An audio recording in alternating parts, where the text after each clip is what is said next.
Well, Bandai Namco and From Software dropped another trailer for Shadow the Erdtree. This time it's a story trailer, even though I feel like there was a lot of story in the last trailer we saw.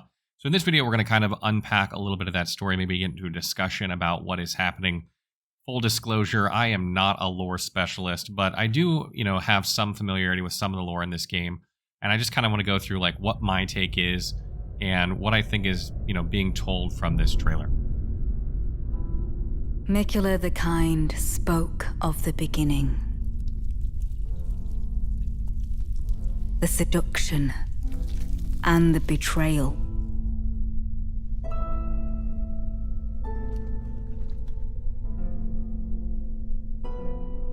An affair from which gold arose.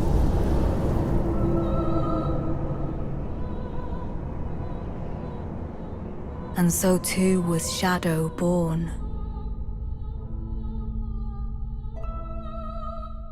What followed was a war unseen.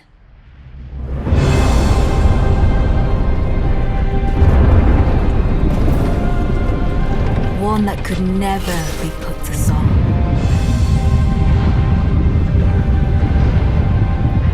A purge without grace or honor.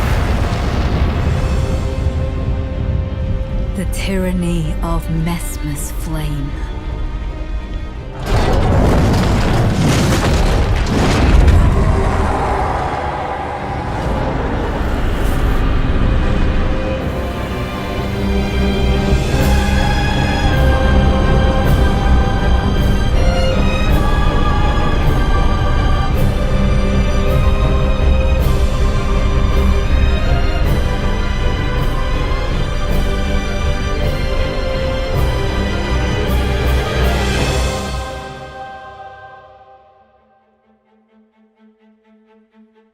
And so kindly Mikula would abandon everything.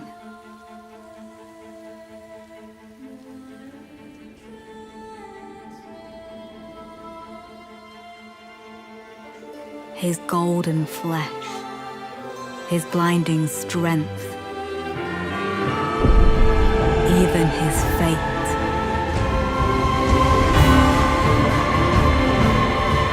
But we are not deterred.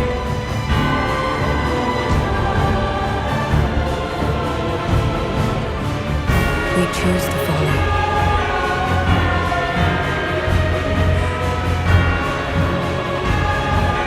Will you walk with us?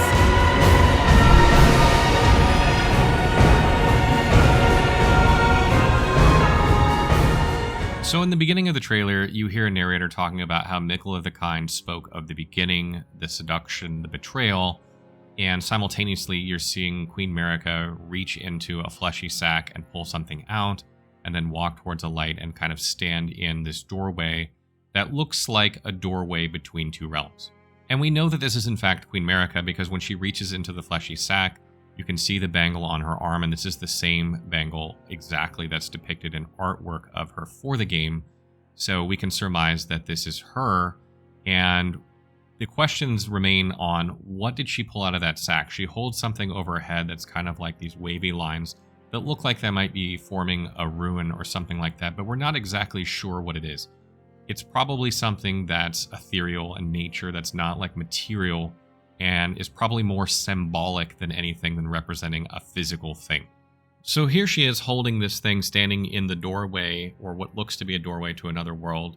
And you can see the bodies on the two structures next to her, like they're completely made of bodies. Some people are theorizing that this is the beginning of the Erdtree because the Erdtree has bodies in its roots, but I don't think this is the case. I think this is simply a different place, a different space, if you will. And on the other side of that doorway is, the lands between, or perhaps, some other dimension that she's going back to. It's likely that it's the lands between. But we know that from taking this item, or whatever this is that she took, that gold arose from that, per the narrator, and we know that Shadow also did. Now, that doesn't mean that the Land of Shadow was created when this happened, or that the lands between were created when this happened. It could simply mean that the greater will, the Golden Order, began at this moment, and that the Shadow God, or the god of the Land of Shadow, its prime directive became active at this point as well. That's all that could mean. I don't think they literally mean here that the Land of Shadow was created now. So then very shortly after this, you see a scene where fire is consuming one of the cities in the Land of Shadow, and the armies are absolutely destroying everything. They're killing what look to be like the locals, the lion dancers. And the lion dancers have limbs that look shockingly similar to those of omens, which means that they could be related. We can get into more of that in a minute. But Mesmer is absolutely annihilating this whole city in flame and basically destroying the city. Now, this would lead one to question, why is he doing this? Why is Mesmer destroying the city? And also, what time frame does this take place in after the previous scene, right? Like, is it immediately after?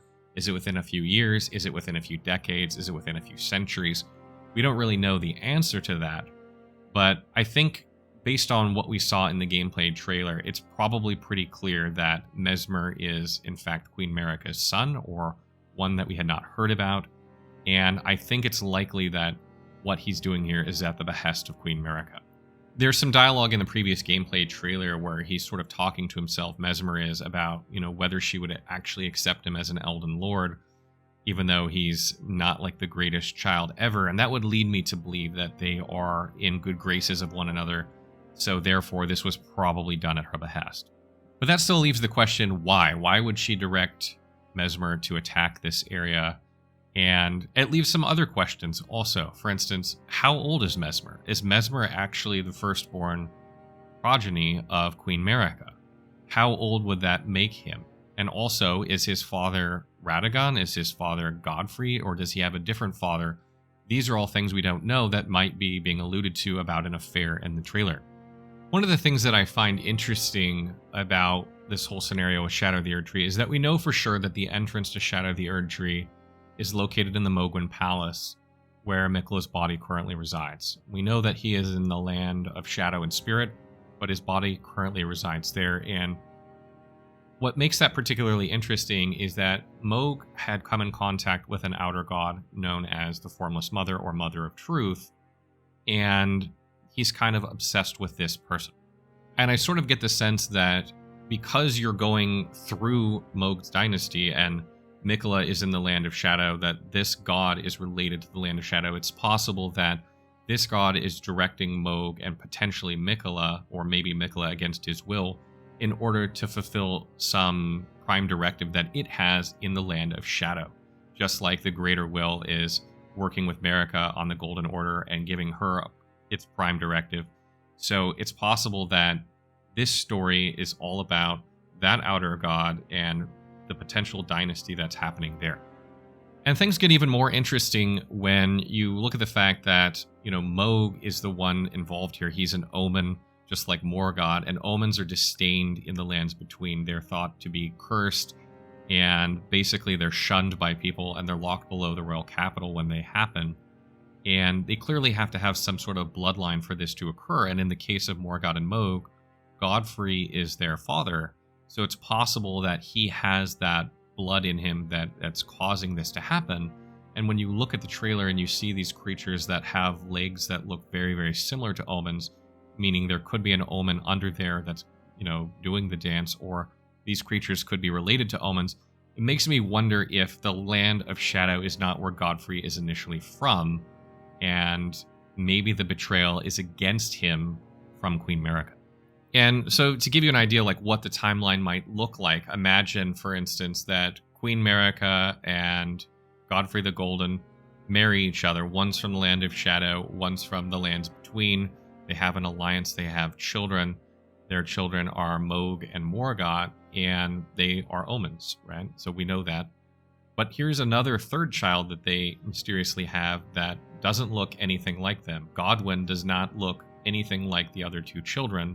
So it's possible at the beginning of the trailer, when the narrator is talking about an affair, it's possible that it's actually a physical affair, and that Marika births Godwyn, and the shadow child in this case would probably be Mesmer. When you look at it that way, it's not hard to understand some of the events that happen in Elden Ring, like why the omens are shunned. If they're from a bloodline that Marika no longer wants, then she's trying to get rid of them. It's not so hard to explain why Mesmer might attack the Lands of Shadow at her behest. Maybe he she's trying to wipe out people that, have a claim to the throne. Maybe there are other descendants of Godfrey there that, are not happy with what's happening. Maybe Godfrey is kept busy fighting wars during this time period so that he doesn't know what's going on during the Lands of Shadow, and eventually maybe that's why he's outcast, so that she doesn't have a bloodline that she doesn't want. And these are, of course, all extremely wild speculations, and I could be way the fuck off and all that, but that's half the fun, right? Just coming up with ideas, and that's what really, I think, is enthralling about the lore from Software games, particularly Elden Ring, since it has more of it than the other games. But is really dissecting it and wading through it and trying to figure out what's going on, coming up with your own theories, because there are a lot of theories that could work. But my kind of theory is simply that, Mohg has figured out what's gone on in the past. He's attempting to get to the Land of Shadow with the help of Miquella, and you're going there and figuring out what actually happened and why it was destroyed, and perhaps figure out why Miquella went there. Maybe he's trying to repair the tree there and create another Erdtree in a different realm where there could be a different order of things that is done in a better way than maybe Marika has done it, or maybe it's just better in general. Anyway, it's tons of fun to think about. What did you guys make of the trailer? What do you guys think is happening? Am I way off? Let me know in the comments below. And stay tuned, because we're obviously going to have more Elden Ring content. We're going to have a checklist of things to do before the Erdtree, Shadow of the Erdtree DLC launches. We've kind of already done a little bit, but we're going to have like a fully fleshed out do this, do that, do this thing before the DLC launches. And obviously, we're still cranking through the weapon videos, doing more builds, so stay tuned for those.